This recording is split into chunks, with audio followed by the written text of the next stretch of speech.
Сәлеметсіздер ме? Есімім Камшат болады. Осы уақытқа дейін 15 түрлі экспертке продюсер, прогревщик маман ретінде жұмыс жасадым. Сол кісілерге қолданылған сату техникасын мен сіздерге беретін боламын. Видеоны міндетті түрде соңына дейін көріңіздер. Арасында өте жеңіл, сіздерге түсінікті тілде. Әсіресе видеоның соңында көптеген ақпараттар беріледі. Бастапқыда жеңіл ақпараттар. Міндетті түрде соңына дейін қараңыз. Енді мен 2 жылдық практик маманмын. Яғни осы уақытқа дейін 15 түрлі эксперт бар. Соның ең ұзақ жұмыс жасаған доктор Сейтжаппарына 1,5 жыл бойы мен продюсер, прогревщик бойынша жұмыс жасадым. Кейінгісі перизат тренер, әлі де жұмыс жасаймыз. 6 ай көлемінде жұмыс жасап келе жатырмыз. Өз командам бар менің. Кейін Арай Садық. Яғни мен бұл кісілермен де 2 ай жұмыс жасадым. Продюсер ретінде барлық эксперттермен мен проектті өзім жазамын, басқа біреуге сенбеймін. Енді продюсерліктің арқасында мен Грузия мемлекеті, Батумиге, Турция мемлекеті, Стамбулға бардым және эксперттерге жұмыс жасай отырып, команда құрып, дәл қазір командада 6 қызды құрайды. Енді дәл қазір мен сату дегенге шошып кетіп жаңағындай болады ғой. Мен сатпаймын деп тұрып, сатып жүретін техниканы айтайын деп тұрған жоқпын. Тоқтаңыз. Бұл жерде мен сторисіз сатылым, яғни блогта сіз сторизде жоқ болсаңыз да сатып отыратын техника. Яғни сіз сторизге шықпай-ақ 24/7 деген тема емес, қыздар.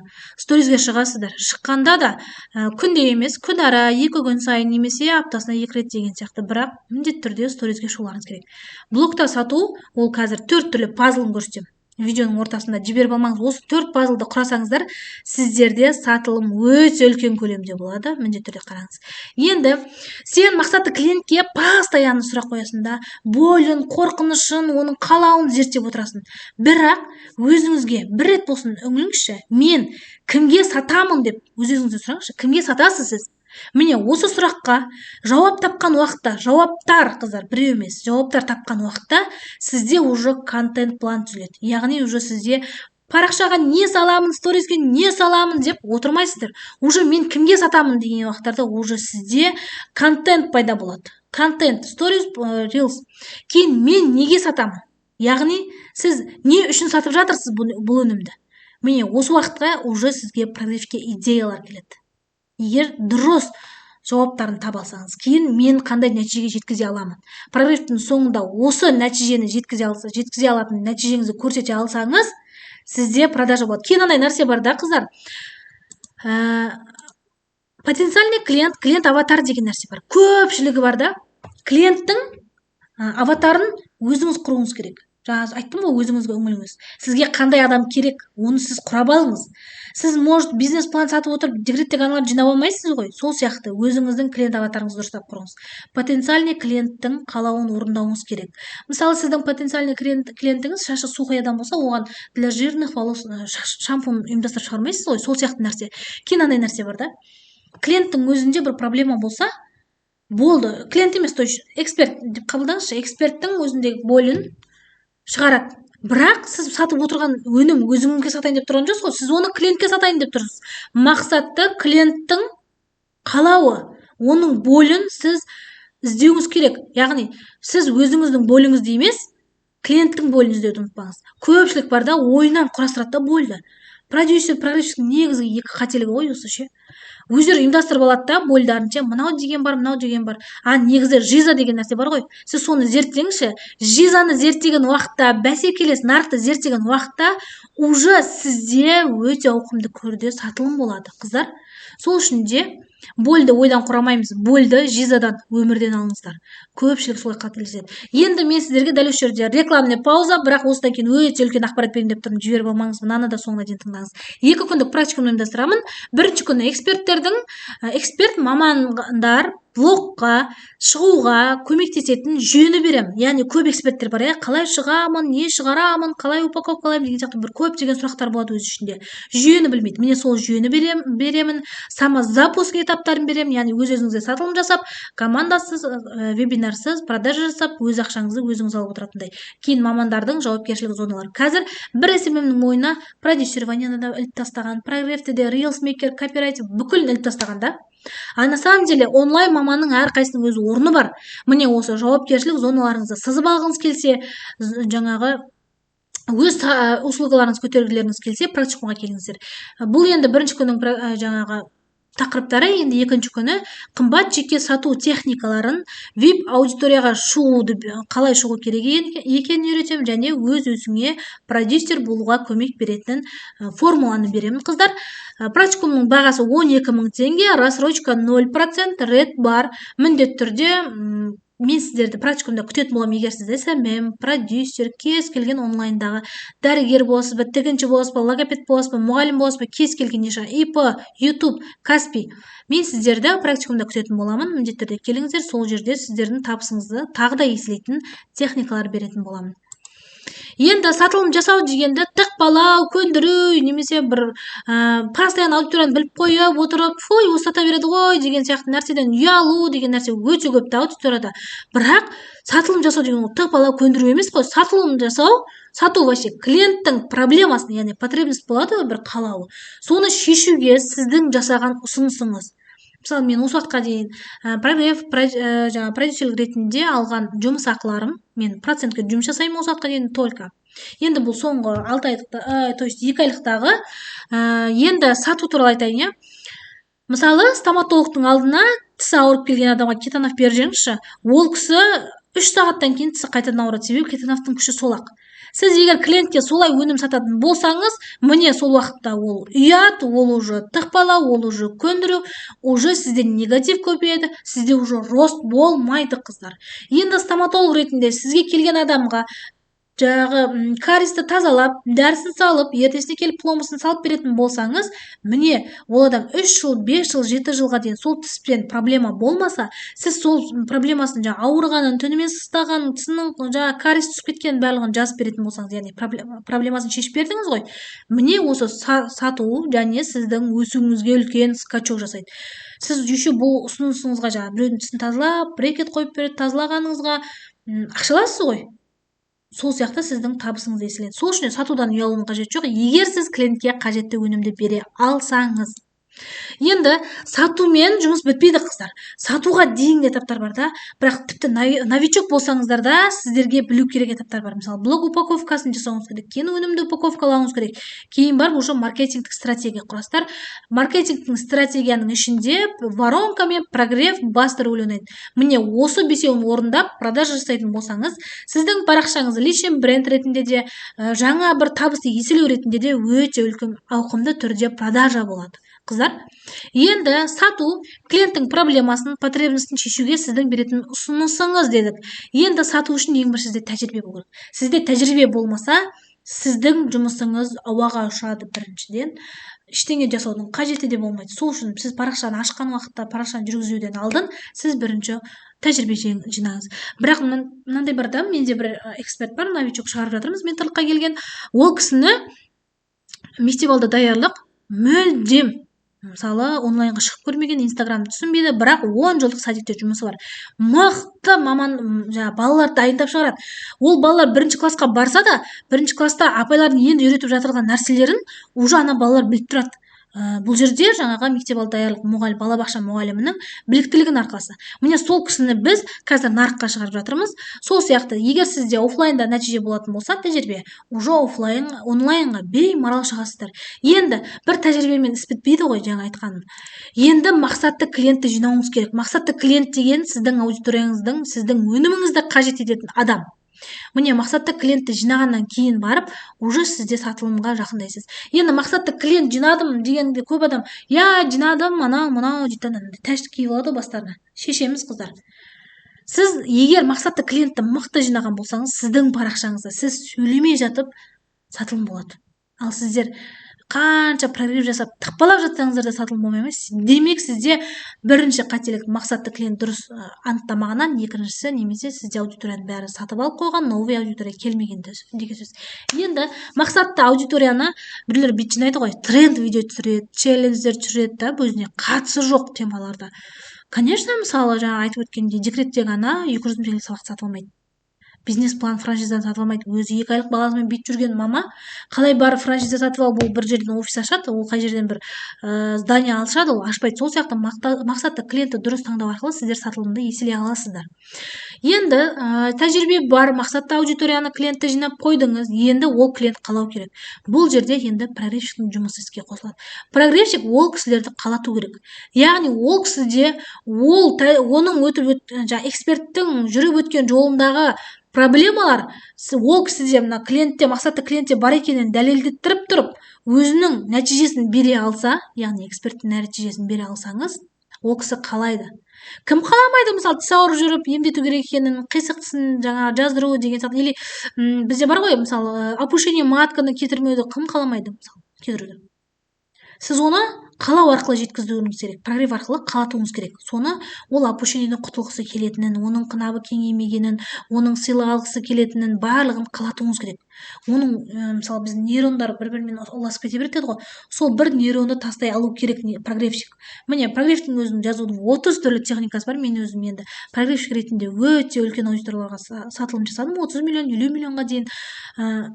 Енді ол туралы өте үлкен ауқымды сабақ болу керек. Сату, прогрев туралы. Енді қалаған адам обязательно сабақты сатып алады, қыздар. Міне, енді көп эксперттердің тағы бір үлкен қателігі мақсатты клиентті сегменттемейді, іріктемейді. Менде тағы бір Face Fitness'те осы жолғы қатысып жатқан менторлықтағы кісі, мақсатты клиентін сұрасам, 25 жастағы мен 40 жастағы әйелдер деді. То есть 60 жастағы әйелдер деді, и үйдегі отырған аналар, зейнеттегі апалар деген сияқты жазып жатыр да. Мен айтамын да, болды ма десем, я дейді, міне, осы жерде қателік кетті. Уже сіз ары кетсе бір 2-3 видеоға контентке идея тауып тұрсыз да. А дальше не саласыз? Сторизге не саласыз? Уже білмейсіз, уже сізде выгорание басталады. Мен сторизге не саламын деген.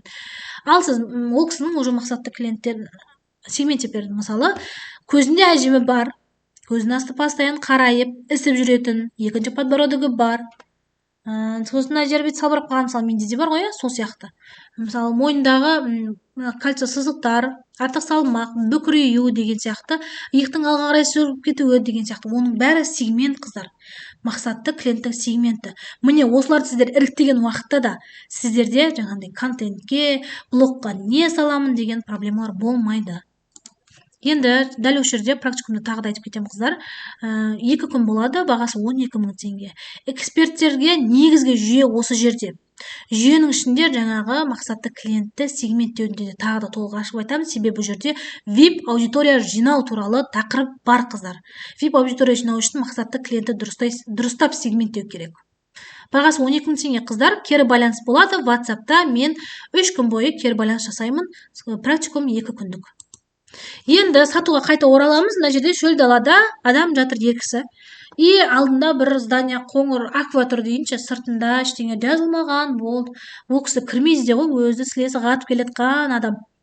Ал егер сіз сыртына фастфуд деп жазсаңыз, тоже кірмейді ол адам, или корндок деп жазып қойсаңыз. Ал егер су бар деп жазып қоятын болсаңыз, ол адам кіреді. Сіздің зданияңыз, мысалы қоңыр аква ма, қоңыр аквадан көрсетіп қойыңыз керек, сулар бар екен. Бұл контентте былай қолданылады. Парақшаға кірген адам бірінші шапкаға назар аударады. Шапканың өзінің формуласы бар, толтыру, сол бойынша толтыруыңыз керек. Яғни ол жерде сіздің не сататыныңыз тұру керек. Кейін сіздің рилстеріңіз, яғни контенттеріңіз. Контенттеріңіз сіздің құндылықтарыңыз. Яғни мендегі су сені мына нәрсеге, жаңағындай сен егер осыны ішсең шөлің қанады, осыны ішкеннен кейін сен діттеген жеріңе дейін жетуге кішкене күш-қуат жинайсың деген сияқты. Діттеген жеріңе жеткеннен кейін сен уже шалқып, су тола жерде өмір сүресің деген сияқты басылды бере алуларыңыз керек, қыздар. Кейін мен алдында парақшада жаңағы не деп айтатын, қыздар, мысал ретінде түсіндірдім. Бір келе жатсыз, бір оң жақ бетіңізде больница деп жазылып тұр, бірақ қызылды, жасылды есіктерді. Екінші бетіңізде больница деп жазылып тұр, есігінің алдында скорая помощь тұр, кәдімгі ақ здание, аква, жалюзімен жабылған, плюс мынандай қызыл несі бар, врачтар кіріп шығып жүр. Қайсы есікке кіресіз? Бірақ екеуінде де больница деп жазылып тұр. Қызыл жасылға точно кірмейсіз. Детский сад болып жатқан парақшаға ешкім кірмейді. Ал сіз міне упаковкаланған, больницаға ұқсайтын, ішінде кіріп шығып жүрген адамдарының өзі больницаның мамандарына ұқсайтын жерге кіресіздер. И сосын кіргеннен кейін больницада не көп? Есі көп. Бірі бухгалтерия, бірі стоматолог, бірі гинеколог, бірі эндокринолог. Енді жөтеліп, или бронхиті қысып келіп тұрған адам бірінші терапевттің есігін тауып алу керек. Мына жерде терапевт деген парақшаңызда жазылып тұру керек, былайша айтқанда. терапевтке кіргеннен кейін ол сразу келіп жата салмайды или мені операция істе или бір нәрсе істе маған дәрі бер демейді ғой. Бірінші не болғанын анықтайды. Бұл жөтелі қайдан келді, неге келді. Егер сіз симптомдарын белгілеп барлығын дұрыс айта алсаңыз, ол сізге сеніп, сізден лечение алып, дальше үйіне қайтып, егер ол жазылып кетсе, сізге отзыв жазады. Ал егер сіз мысалы гинекологияның акушерский столда дәл солай баратта шешініп жата салмайды ғой әйелдер. Өзіңізде болса жата салмайсыз. Сіз бірінші сөйлесесіз ғой. Ол адам сіздің бойыңызды, ауруыңызды тауып тұр ма? Ненің себебі екенін, қалай болғанын, сіздің көңіліңізден шығатындай жауап берді ма? Егер сол жауап берсе ғана сіз креслоға жатасыз, жауап бермесе жатпайсыз. Яғни консультация дұрыс жүргізілу керек. Енді бұл жерде мен парақшаңызда консультация жүргізіңіз, әрбір адамға разбор жасаңыз деп тұрған жоқпын, қыздар. Просто сіздің контентіңіз осы консультация ретінде жүру керек. Міне осы нәрсені ұмытпаңыздар. Дәл қазір сіздер мына нәрсені елемеуіңіздер де мүмкін, бірақ дәл осыны пайдалансаңыздар, сіздерде продажа болмауы мүмкін емес. Енді қыста шуба сатқан кезде шубаны 150 мыңға сатыңызшы. И купальникті 200 мыңға сатыңыз. Сатылмайды? Қайсы сатылады, қайсы сатылмайды? Купальник сатылмайды, шуба сатылады деген сияқты ғой. А енді қыстың жаздың күні купальникті 200 мыңға сатыңыз, шубаны 100 мыңға сатыңыз скидкамен. Купальник сатылады. Неге? Себебі әр өнімнің өзінің сататын уақыты болады, мезгілі болады, бойлы болады. Мысалы жаздың күні сіз ыстықтап кеттің ба, жаурап кеттің ба, шуба киесің ба деп сата алмайсыздар ғой. Сол сияқты бойды ойдан құрастырмай, уақытына, мерзіміне қарап сатамыз. Енді мысалы дұрыс ұсыныспен уақытта сат деген нәрсеге мен бір пример дайындап қойдым. Мысалы Майбах 250 миллион тұратын машина. Қасында мұғалім тұр. Астында Билл Гейтс тұр, жанында Опель тұр. Опель ары кетсе 1 миллион дейін ше. Мұғалім Майбахты алады ма, әлде Опельді алады ма? Ол енді бәріңізге белгілі шығар, ол Опельді алады. Билл Гейтс жаңағы Майбахты алады. Екеуіне ауыстырып сата алмайсыз. Ал енді бұл кісіге дұрыс ұсыныспен дұрыс уақыт қашан? Енді өмір бақи уақытты күтіп отыру деген нәрсе дұрыс емес. Бірақ мысалы ұстазға айлық 20 мен 27 арасы түсетін болса, айтасыз, осы күндер аралығында мен осы Opel машинасына 20% скидка жасап қойдым. 1 миллиондық машинаны мен саған 800 мыңға беремін, осы күн аралығында кел десеңіз, ол келеді. Ал егер Билл Гейтске барып 260 миллиондық машинаны мен сізге 200 мыңға беремін, давайте келіңіз десе, ол сізден алмайды. Себебі ол сізге уже подозрениемен қарайды. Неге бұл арзан сатып жатыр? Не болып жатыр бұл жерде? Бұл айдалған машина ма, или бір нәрсе ма? Ал сіз Билл Гейтске сату үшін оған, егер сіз 350 миллионға осы машина сатып алатын болсаңыз, мен бизнес комплектация мен сізге қосып беремін, бизнес класс қосып беремін деген сияқты полный түсіндіріп айтуыңыз керек. Сонда сізде продажа болады. Көрдіңіз бе? Дұрыс уақыт ұстаздың айлығы түсетін уақыт. Дұрыс ұсыныс кімге? Байға бизнес класс, жаңағы айлығы аз, айлыққа жұмыс жасап жүрген мемлекеттік қызметкерге скидка. Енді рынок өзгерді, тренд өзгерді, анау-мынау мені сатып отырған өнімдер өтпей қалды, жаңағы деп отырады, иә, бірақ рынок өзгерген жоқ. Просто сіздің өніміңіздің методологиясы дұрыс құрылмауы мүмкін. Мысалы мен эксперттерім келген уақытта да, эксперттер нулевоймен келеді ғой, мысалы өнімін полный басынан құрастырамыз. Одан бөлек менің оқушыларым бар ғой, самозапуск курсым бар, мысалы сол жерде қыздардың да эксперттердің өніміне өте қатал қараймын. Егер оның өнімінің методологиясы дұрыс құрылмаған болса, ол жерде сатылым болмайды да, уже сатылым болмағанның кінәсін әркімнен іздеп отырады. Сол үшін де ең бірінші жүйемен жұмыс жасауды үйрену керек. Мен самозапуск курста да, практикумда да осы жүйелер туралы нақты айтамын. Практикумда әсіресе. Ал егер жүйесіз жұмыс жасайтын болсаңыз, 100 мыңдарыңыз бен жылдарыңыз ауаға ұшады. Ол өтірік емес, Мен мысалы менімен разборға келген адамдар, қыздар бар да, 3 жылдан бері инфобизнестемін, 5 жылдан бері инфобизнестемін дейді да, бірдеңе айтсаң, мен білем деп отырады. А білсең қайда қалдың? Мысалы, білесіз, бірақ сіз жүйені білмейсіз. Сіз тағы да бір мүмкін түбінде практика жасамағаннан кейін практикамен жұмыс жасауыңыз мүмкін. Сол сияқты, сіз егер жүйені білмесеңіз, мықты маманмен білім алмасаңыз, ол өте үлкен уақытыңызды, ақшаларыңызды талап етеді, қыздар. Мен практикумда да сол үшін өте арзан бағада дайындадым. 12 мың теңге ол любой адамның, именно менің нишамдағы адамдарға өте арзан баға. Енді на расслабоне өмір сүру үшін бірінші білім алып, дамуды, бір орында тұрып қалмауды қамтамасыз етуіңіз керек. Мен дәл қазір на расслабоне өмір сүремін деп айта алмаймын, себебі мен дәл қазір табысым 2 миллион 5 миллионды құрағанмен, маған ол жеткіліксіз.